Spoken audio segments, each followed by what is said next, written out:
We often talk about shrinkflation and, the actual product shrinking or there not being as much of the same thing.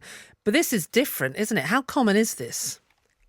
Well, it's becoming more noticeable in supermarkets, and I think it's a melee really of marketing and perhaps these misleading pieces that make it very difficult for us as consumers to shop. I think principally, when I contribute to the program and think about these situations in these families, we're dealing with very time pressured households that are doing their best to go around and understand what's the best value. They're really trying to make sure they bring that home in terms of nutrition, in terms of affordability. And it just feels it's almost like they're trying to combat this. And the irony for me is we have our UK grocery stores spending billions on advertising to push a message of loyalty, trustworthy, authenticity. And when these situations occur and these programs happen, I think it's just a whole wake-up call for the consumer in the UK to think, actually, I don't know if I can trust these messages. And that doesn't lead to a good situation for the retailer or us as customers.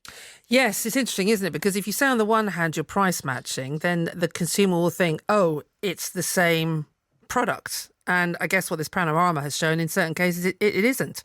And absolutely, why would you not? If you are having something that's clearly in front of you, normally in a bright yellow piece of paper, a piece of cardboard that is a real attractor in store, telling you and reassuring you that you can buy this and don't worry about it. You don't have to be fickle. You don't have to do a multiple shop in multiple retailers. You are getting the same product here. There is no reason that you should have to disbelieve that. And I think this, for me, is the whole sticking point, that absolutely in any research I've ever done, has never been a point where a consumer isn't aware that supermarkets make profit or that needs to be part of the business mix.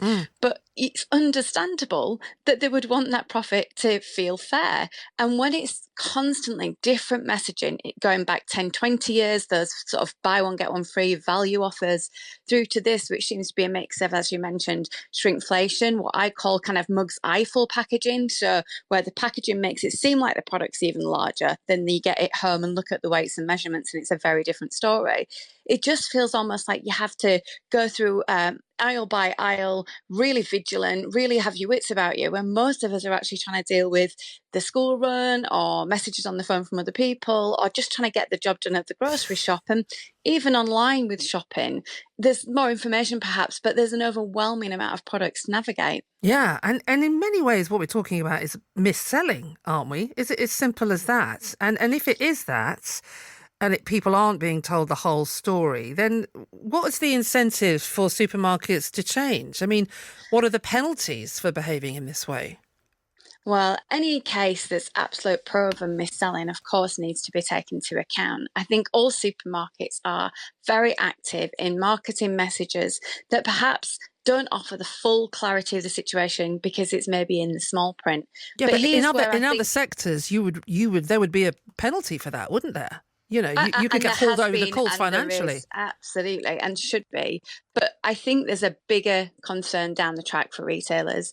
The consumer's only going to have more information at their fingertips. There's only going to be more information available. There's only going to be more programs made like this where people can watch it, understand what to look for. And the more that situation happens, the more difficult it's going to be for those retailers to do it. And I just think principally, organisations spending billions on trying to be seen as your trustworthy friend that you should be loyal to, that then feature in organisation programs like this that say, actually, you have to really aware of what's going on.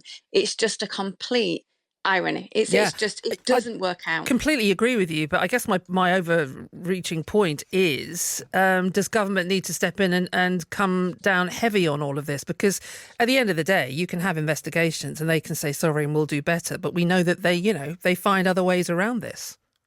I think any consumer should be protected all of the time, be that dynamic pricing, be that constant ticket prices that don't seem fair, be it on your weekly shop. We should not have to suffer the challenges of having to always second, third check everything. We should be in an environment where as consumers, we get a clear language and transparency. And I've been on that campaign for a long time, so you'll hear no argument from me. And just finally, so I'm clear, who holds supermarkets to account?